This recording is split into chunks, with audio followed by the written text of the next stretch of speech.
Live. Hey guys, and welcome back. We're back again with Moushumi, who is one of our fantastic therapists, and did a panel earlier. As I did say before, all our presentations will be recorded and will be available for you to view at a later date. But for the moment, I'm going to hand you over to this presentation. It is going to be quite intense because it's about emotional abuse in relationships, but something we do need to touch on. So thank you. I'm going to hand you over, leave you with the crowd. Good luck. Thank you so much. Thank you, Kelly. You soon. Bye. See ya.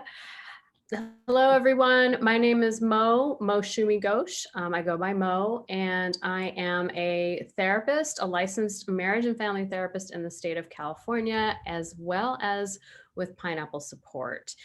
Today, I want to talk a little bit about emotional abuse, specifically in relationships.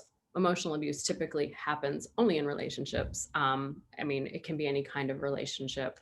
But today we're going to specifically talk about intimate relationships. We're going to talk about what the signs are, what the symptoms are, and some coping strategies that you can start to use if you feel like emotional abuse is happening to you in your relationship or happening in your relationship. So first I'm going to sort of kind of describe what emotional abuse is. Emotional abuse is a way to control another person by using emotions to criticize, embarrass, shame, blame, or manipulate another person. In general, a relationship is emotionally abusive when there is a consistent pattern of abusive words and bullying behaviors that over time wear down a person's self-esteem and undermine their mental health. So the thing about emotional abuse that's tricky, and we're going to start here, is that it's not visible like physical abuse. In physical abuse, there's so many clear signs. You know, there's physical violence, there's throwing, there's hitting, there's scratching, you know, all sorts of things, but there's some sort of element that's physical that you can see. In emotional abuse, it's not so clear cut. It's not so cut and dry. So you may not even realize that you're in an emotional abusive situation. Emotional abuse can be insidious. What does insidious mean? It can be sneaky in the sense that, like, it can start really small. It feels like something small and minor that, oh, that something that they said stings a little bit, or something that they said hurts a little bit. But over time it grows, it becomes bigger and bigger. It sort of like exponentially gets bigger and bigger. The other thing about emotional abuse is sometimes they're really hard to recognize. It may not be very obvious that something is emotionally abusive, which I'm going to talk about. A lot of symptoms today, signs, over 64 different signs and symptoms of emotional abuse. The really, really tragic thing about emotional abuse is they're extremely traumatizing and severely psychologically damaging over time.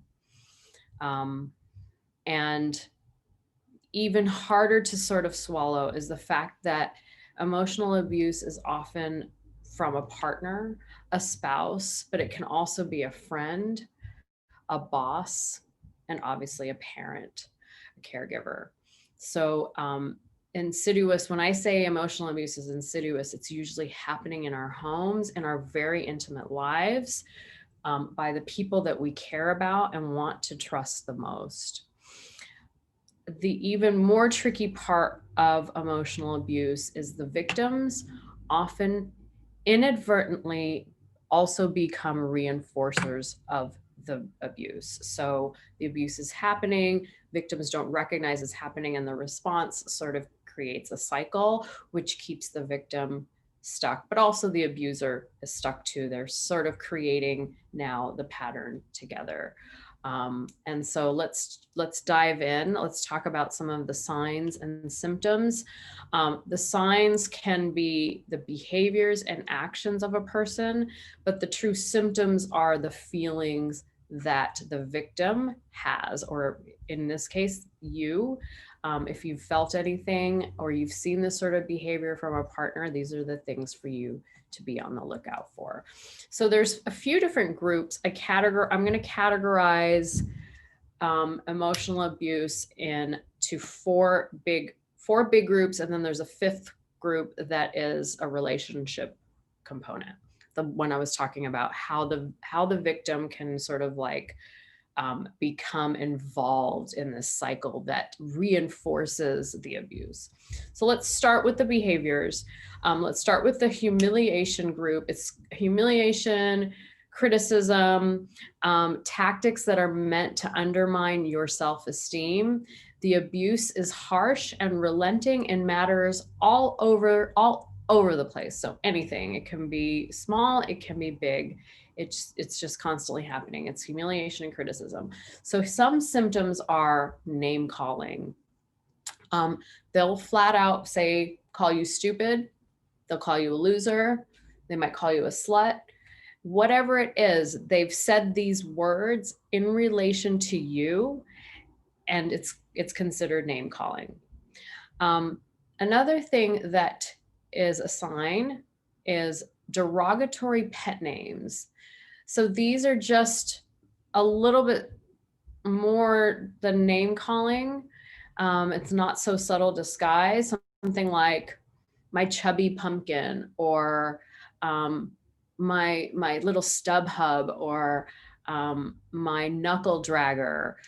Most of these are not terms of endearment. If they don't make you feel good when your partner calls you them, then they are probably not a term of endearment. Character assassination.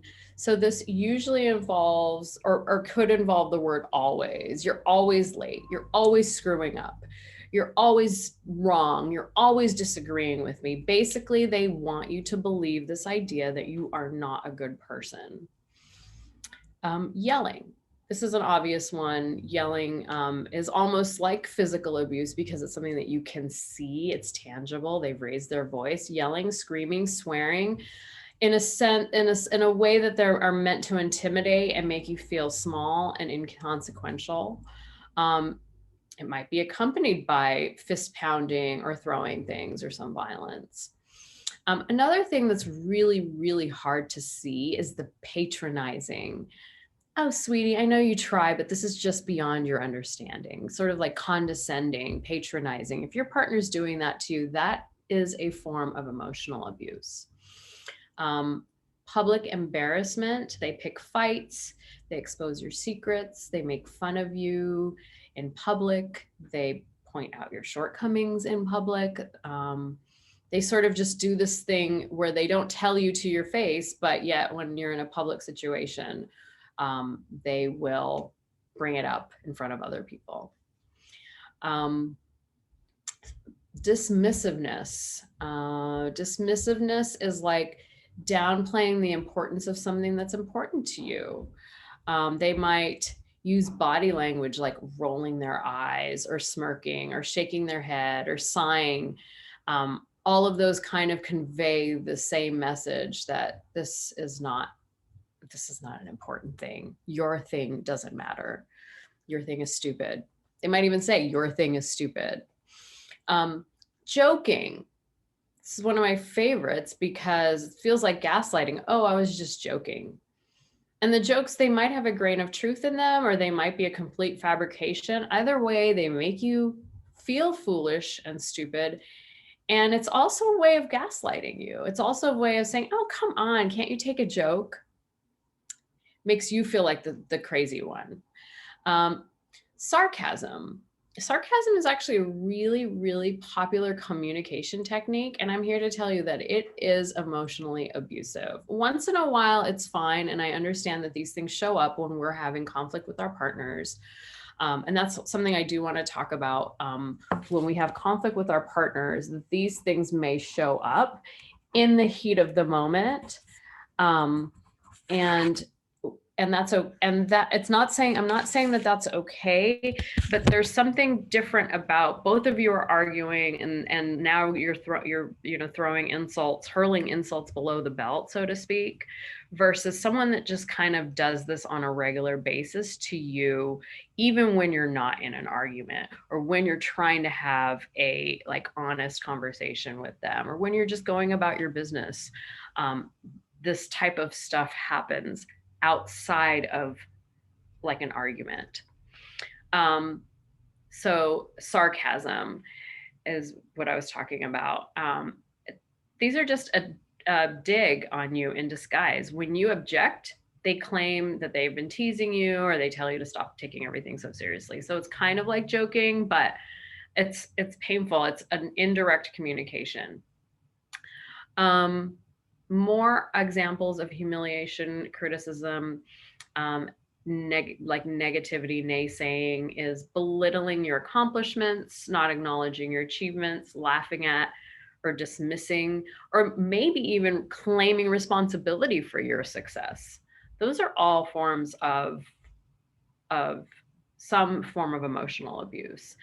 Insulting your appearance, sort of like name calling. They might tell you right before you go out that your hair is ugly, or that your outfit looks crazy or clownish, or they may tell you to change your clothes.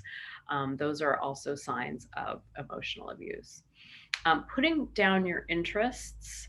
They may tell you that your hobby is childish, it's a waste of time, or that you're out of your league, or that you're not good enough. This typically masks jealousy, envy, inferiority, a fear of being left out, etc.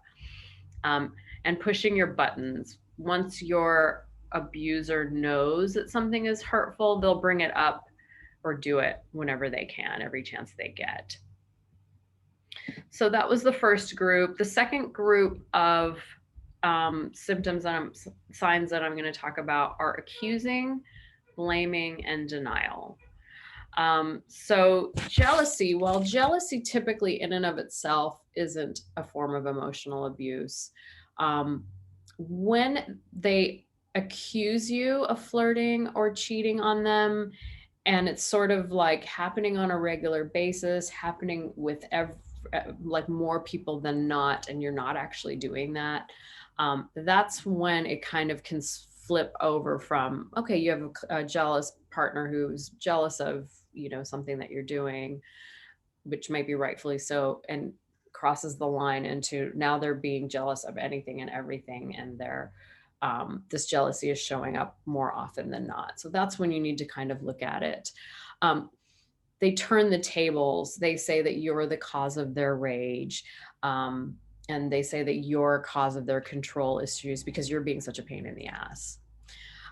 They deny something that is true. They may deny that an argument is happening, or that even took place.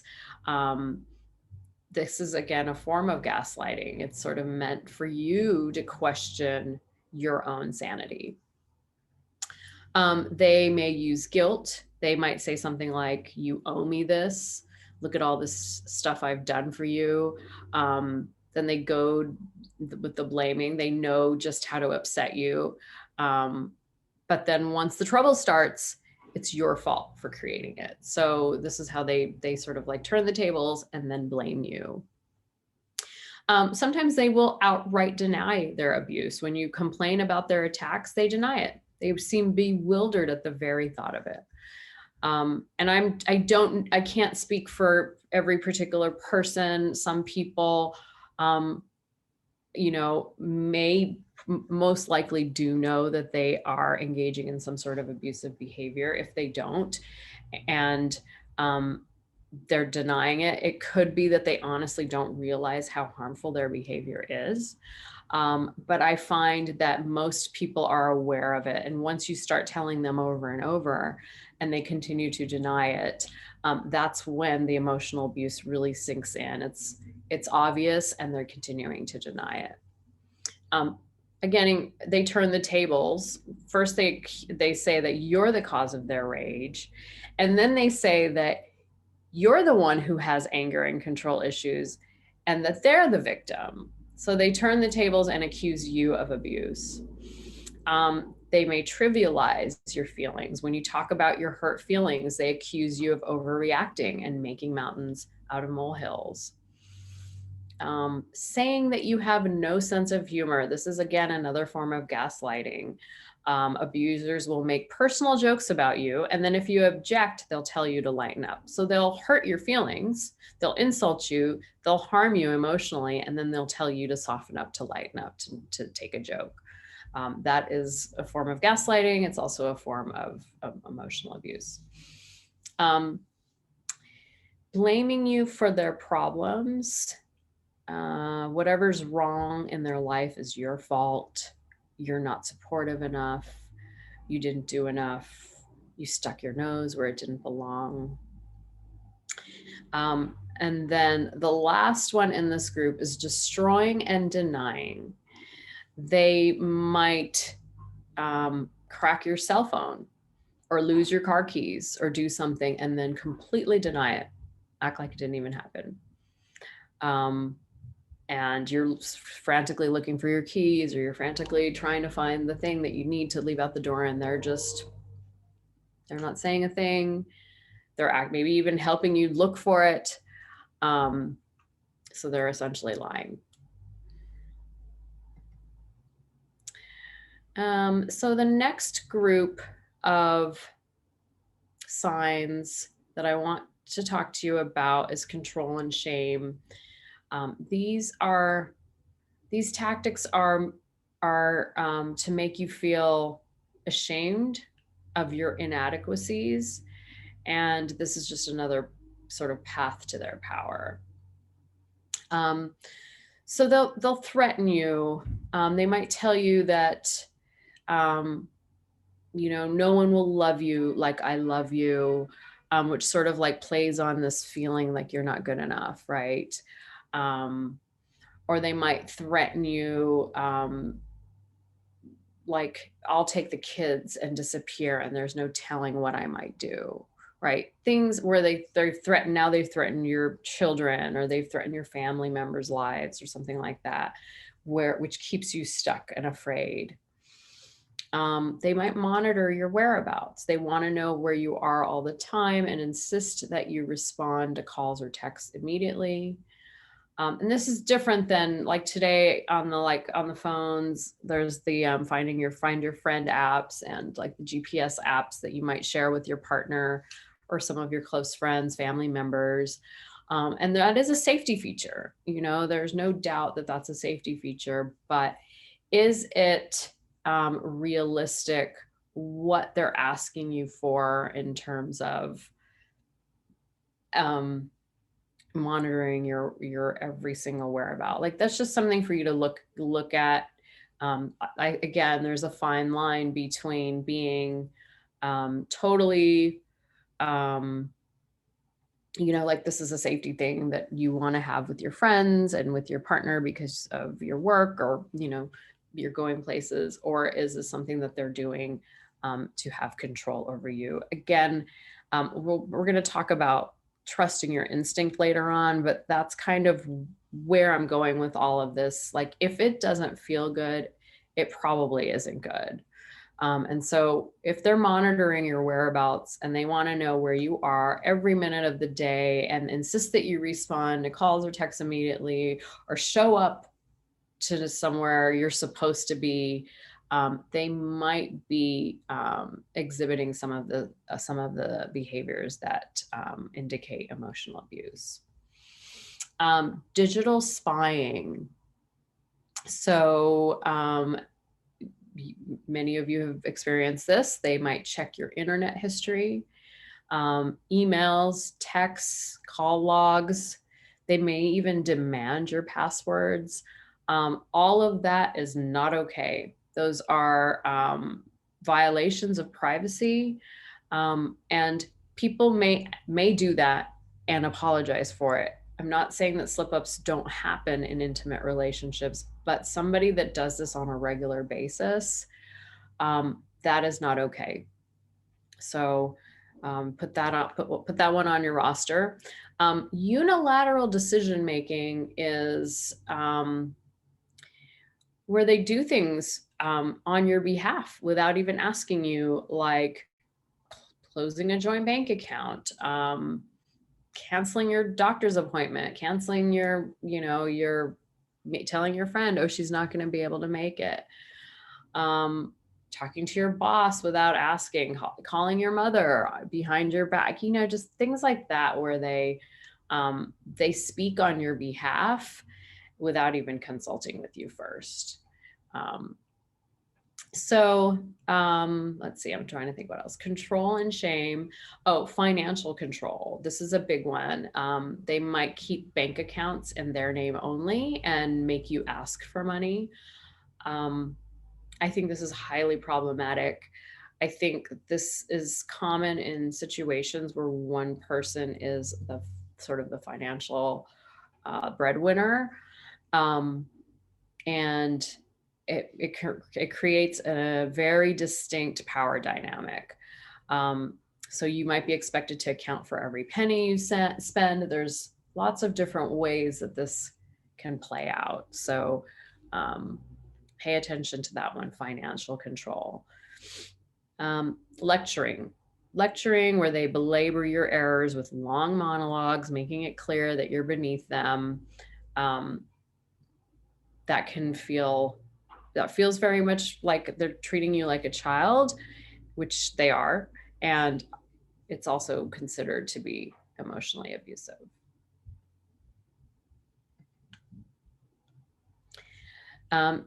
Direct orders. They might give you direct orders such as get my dinner on the table now, or stop taking that pill, orders that are expected to be followed despite you having plans to the contrary.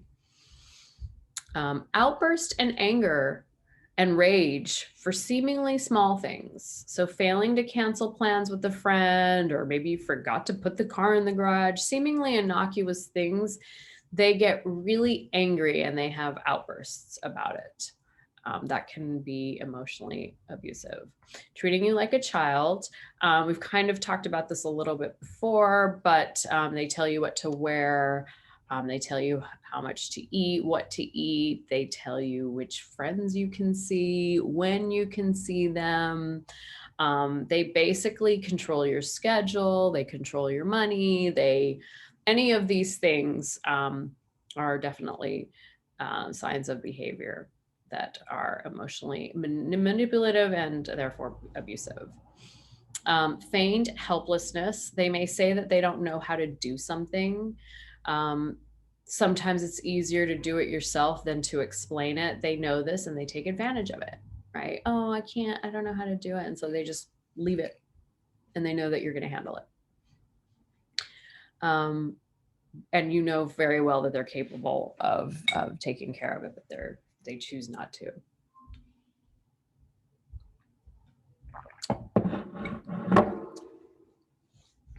Okay, going on, we're still talking about control and shame as this is like, so I have a couple of different headings that I talk about when I talk about emotional abuse. So we talked about humiliation, criticism, naysaying, accusing, blaming, and denial. And now we're on control and shame. The next one is unpredictability, which falls under control and shame. They'll explode with rage out of nowhere. They may suddenly shower you with affection and their sugary sweet, and then become dark and moody at the drop of a hat. And so you're always walking on eggshells. You don't know which aspect of them you're going to get today. They might be in a crappy mood, or they might be super sweet and sugary. And so that sort of like unpredictability keeps you stuck in this, pattern of, walking on eggshells. Another sign is they walk out. In social situations, they stomp out of the room, leaving you holding the bag, or at home, they'll, you bring something up and they'll just leave. And this is a tool that actually keeps the problem unresolved, right? So they're basically not accountable to the problem at hand. And once in a while that happens, we get in arguments and we walk out of the room, we can't deal. But over time, consistent behavior becomes it undermines the relationship, right? Using others, they use others, but not using, but they use others to sort of like depict a picture about you. So they might tell you that everybody thinks you're crazy, or everybody says you're wrong, or they use others to like kind of like get their point across, or, you know, to sort of like drill it in that you're this thing that only they believe, or they really want you to believe, and now everybody else all of a sudden also is saying it. So the thing about the control and shame is what they do is they tear you down. This idea that all of these other people are saying the very same thing about you, like that's going to affect you. And so these very manipulative tactics, the very goal and key of them is to make you feel insecure, tear down your self-esteem, tear down your self-worth, make you question your reality, make you question yourself, make you feel crazy, like I don't know if I'm crazy, make you second guess everything that you do. These are the long-standing psychological results of being emotionally abused. This talk isn't about trauma. It isn't about trauma per se, but long-standing emotional abuse will create trauma, will result in post-traumatic stress disorder. I've seen it a lot. I've seen it too often in my office. Anything longer than a few months will leave long-lasting effects on you. So if any of these signs are showing up in your relationship, start to get clear about it. I'm not done. I have a few more that I want to talk to you about. The next group of behaviors and signs and symptoms are neglect and isolation. Basically, they place their emotional needs ahead of yours.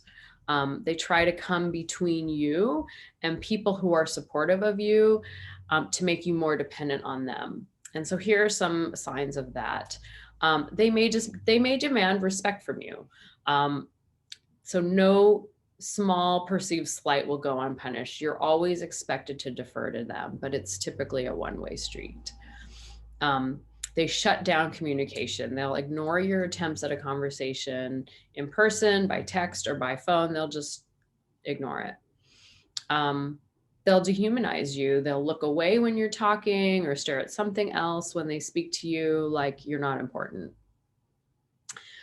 They will keep you from socializing wherever you have plans to go out. They come up with a distraction of some sort, or something happens where you can't no longer go do that thing, or they might just flat out beg you not to go. So paying attention to that. They will try to come between you and your family. They may tell family members that you don't want to see them, or they make excuses why you can't attend those family functions. And over time, they've created this sort of like distance between you and your family. And it just becomes easier to avoid going to family functions, talking to family members, things like that. They might withhold affection. They won't touch you, hold your hand, pat you on the shoulder. They may refuse sexual relations to punish you or get you to do something. They may tune you out, like waving you off, changing the subject, just plain ignoring you when you want to talk about your relationship. Actively working to turn others against you. So in the last one, we talked about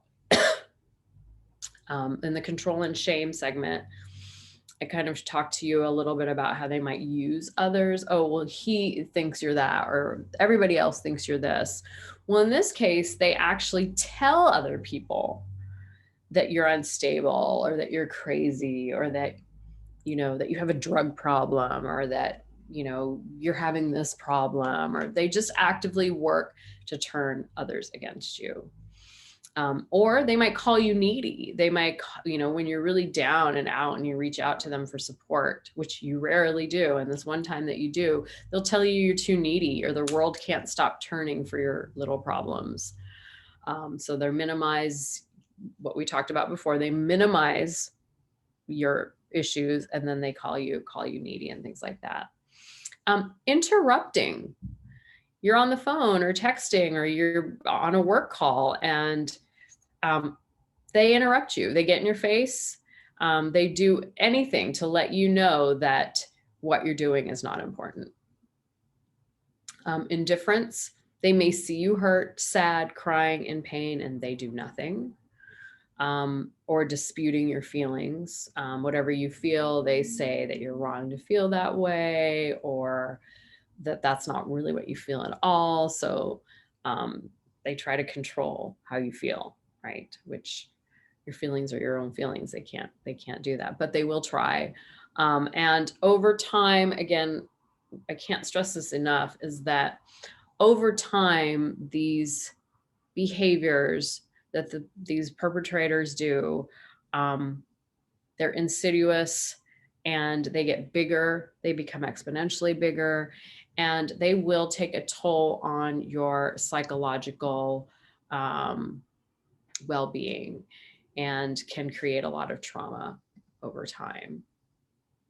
So the 4 groups that I just kind of want to review around, I kind of went through them really fast, is the first one is humiliation, criticism, naysaying. Naysaying is like, kind of talked about it earlier, but it's basically like, like that, no, you're not going to be able to do that. Your hobby's childish, or it's a waste of time, or kind of just this like negativity. But it's, it's pervasive. And then accusing, blaming, denial, gaslighting. We talked about those. And then control and shame, which is like threats, digital spying, monitoring your whereabouts, financial control, lecturing, using others, walking out, being unpredictable. Those are all examples of that, treating you like a child. Outbursts of anger and rage over like seemingly small things. Neglect and isolation, again, putting their emotional needs ahead of yours, keeping you from socializing, keeping you from your family, withholding affection, shutting down communication, demanding respect. Their way, it's like their way or the highway, and you're needy, and your emotions, nothing, none of that matters. So that's kind of neglect and isolation. The last group I want to talk about is codependence. And this is where you come in, because when you first get exposed to this type of emotional abuse, this type of abuse, which is emotional, you may not recognize that it's happening. And so you create a response, right? You have a response to that. And it becomes tricky because that response over time becomes a pattern in the relationship, like we were talking about in the beginning. And it makes you an active participant in the abuse. That response now reinforces that behavior, or creates a new behavior, right? So now you're part of it. And the thing is no matter what you do, you become a party to the emotional abuse. You become an active participant in the abuse. And now they need you just as much to boost their own self-esteem. And you've forgotten how to be any other way. So it's a vicious cycle of unhealthy behavior. They need you to perpetuate this superiority, which is what emotional abuse does, excuse me, to boost their own self-esteem. And you just are constantly in response to that. And you've forgotten how to be any other way, because your self-esteem has eroded, and they're using you. They've taken your self-esteem from you to boost themselves up. So this imbalance has occurred that's creating this cycle to keep going around and around. So here are some things that I really want you to pay attention to. If any of those signs and symptoms that I brought up earlier in today's talk are showing up in your relationship, here's what might be happening for you. So these are some of the symptoms for you. If you are unhappy in your relationship, but you're scared of the alternatives, if you consistently neglect your own needs for the sake of your partner's, if you've ditched your friends and sidelined your family to please your partner, if you feel like you're always or frequently seeking out your partner's approval, you criticize yourself through your partner's eyes, ignoring your own instincts. You make a lot of sacrifices to please the other person, but it's never reciprocated. It might be reciprocated once in a while, small. They're throwing you a bone here and there. That's how they keep you, that intermittent reinforcement. You feel like you would rather live in this current state of chaos than be alone. And you bite your tongue, repress your feelings to keep the peace. Sometimes maybe you feel responsible and take the blame for something that they did. Or maybe you're defending your abuser when others point out what's happening. You get defensive and you stick up for them. Or you try to rescue them from themselves. That could look a bunch of different ways, like if your abuser is an alcoholic, you pick up their, the alcohol stuff after they've gone to bed or passed out or whatever. You feel guilty when you stand up for yourself. Like your sense of compassion for your abuser has gotten so big that you actually feel guilty when you stand up for yourself. Or maybe you think you deserve this treatment. Or maybe you believe that nobody else will ever want to be with you. Or do you think that if you change your behavior in response to guilt, your partner's going to say, I can't live without you. So you stay. Or maybe you're afraid your partner's going to leave you alone. Or maybe you're rationalizing and making excuses for your partner's behavior. So if this is all, this is what we call codependence. And codependence kind of has this connotation to it. And so I want to take that away because it's not your fault when you have inadvertently been shoved into this pattern and now you're in it. Because sometimes the only thing that'll break this pattern is either getting out of it or having very, very, very strong boundaries, which is going to shift the course of the relationship. And that piece right there, the fact that, what's that saying? The evil I know is better than the evil is what I don't know. Like you don't know what's out there. So you'd rather stay in this horrible, uncomfortable, painful, psychologically damaging situation than, go and see what's out there by yourself. Part of that is happening also because your self-esteem has been worn down. Your self-worth has been worn down. You're scared. You don't even believe in yourself anymore because this person has taken that away from you. So if any of those symptoms sound like you, I want you to pay attention to the next thing. What we're going to talk about next is what to do, coping strategies, if you think you're being mentally and emotionally abused. First of all, I want you to trust your instincts. If you know something is not right, you are probably 99.99999% correct. You're 100% correct. Let's just put it that way. You are an intuitive individual. You need to learn how to trust your gut. Over time, your partner, your emotionally abusive partner, has taken that away from you. And so your ability to trust your instincts have gone away. So I want to just tell you, I'm giving you permission to trust your instincts. The second thing I want you to know is that you do not have to live this way. This is not a life sentence. You can get out. Know that you can get out. Know that you are not stuck. And I want you to know that there is help and support.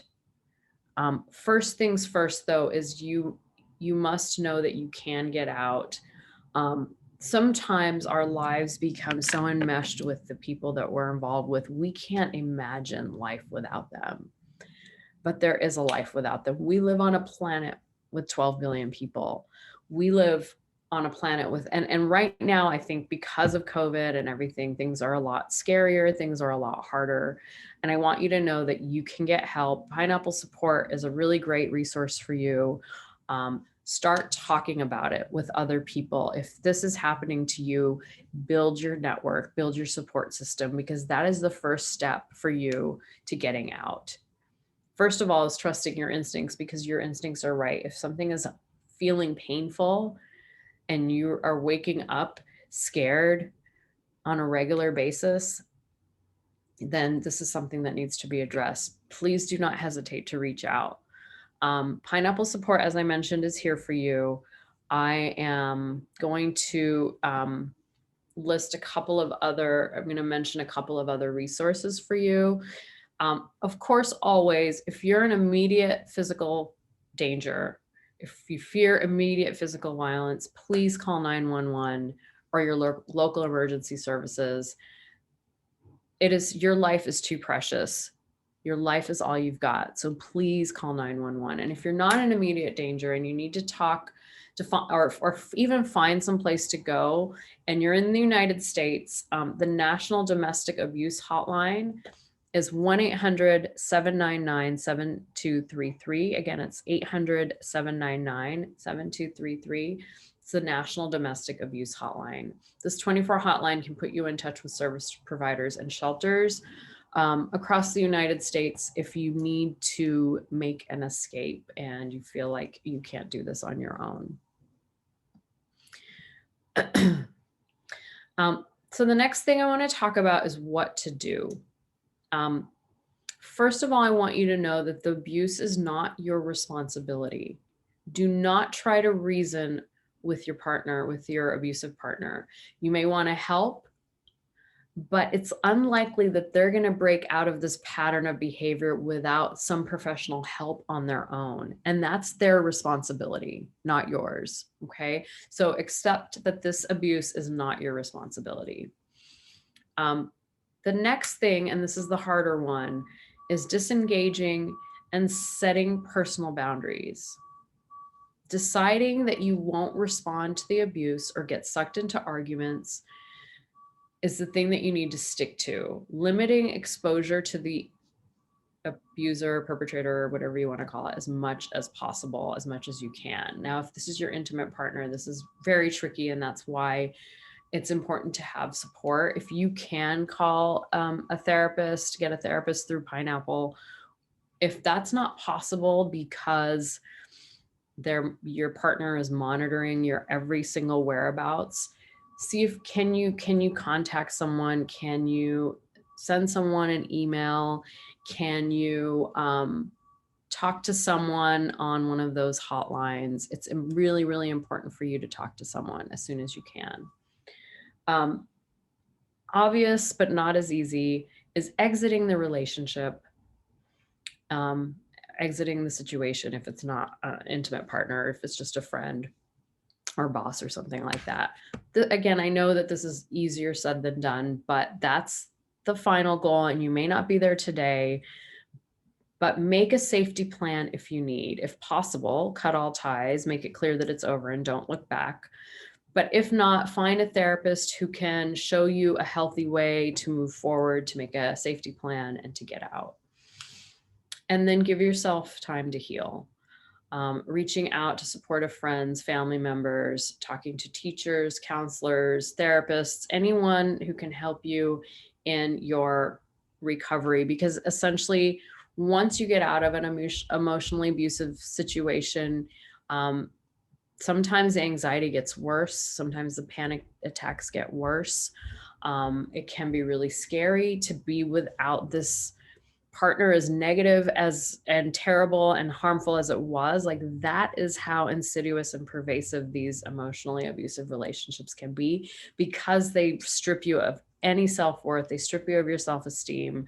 They strip you of your belief of yourself. They strip you of your agency. They strip you of any strength that you have, that you don't even feel like you can go outside and walk down the street. It takes away that much. And so it takes a long time to heal. So give yourself time. First, get out of it if you can. First, get a therapist, then get out of it. Then give yourself time to heal. I can't stress it enough. Take emotional abuse very seriously. It is doing a number on your psyche. I have a couple more resources for you. There's a website called domesticshelters.org. There is another one called Love is Respect, which is for teens and adults, giving you a chance to sort of chat online and text with advocates. It's a national dating abuse hotline. And then there's an organization called Break the Cycle, which is for younger people, for ages 12 to 24, to learn how to build healthy relationships in an abuse-free culture. So we have a few minutes. Are there any questions? Does anybody have any questions for me? I'd be happy to answer any questions.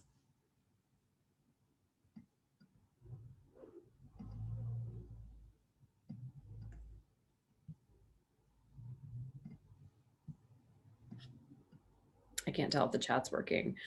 So anyway, I just want to wrap up the talk then, that emotional abuse is not your fault. You can get out of it. You really need to trust your instincts. You really need to, if something doesn't feel good, then it probably isn't good. It's probably working against you. It's important to recognize that the long-term effects of emotional abuse are really, really significant and severely psychologically damaging. There's that whole idea that abusers turn around and abuse. That's true. That especially happens if the abuse happens to someone who is really young and doesn't have the